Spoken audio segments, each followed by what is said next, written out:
Hey guys, what's going on? It's EPG Outlaw, and today what I'm going to be doing is talking a little bit about Battlefield Hardline and some of the things that I'm not really a big fan of about the multiplayer aspect of it.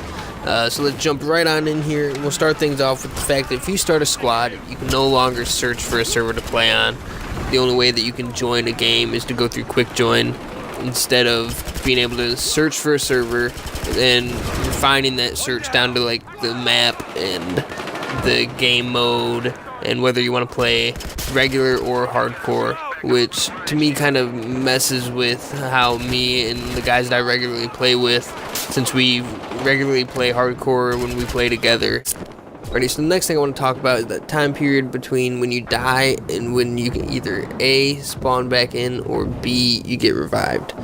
Now in Battlefield 4, what you used to be able to do is push start, and you could look at the scoreboard, you could put on a boost, you could change all your settings in the options menu, all that good trash. But in Hardline, you can no longer do that, so you're, as I say, stuck looking at the death screen.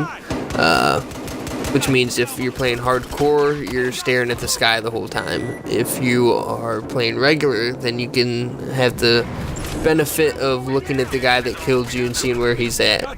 But some people like to look at the scoreboard in that time period, that way they know if they need to pick things up a little bit or if they can sit back a little bit more. Alright, so the last thing I want to talk about is the dilemma of spawning directly next to the enemy. I mean, the game should know exactly where the enemy is in relationship to where it's trying to spawn you, that way you're not being spawned into a death trap. There's nothing more frustrating to me as spawning in and dying. As soon as I push that spawn button, it drops me onto the map.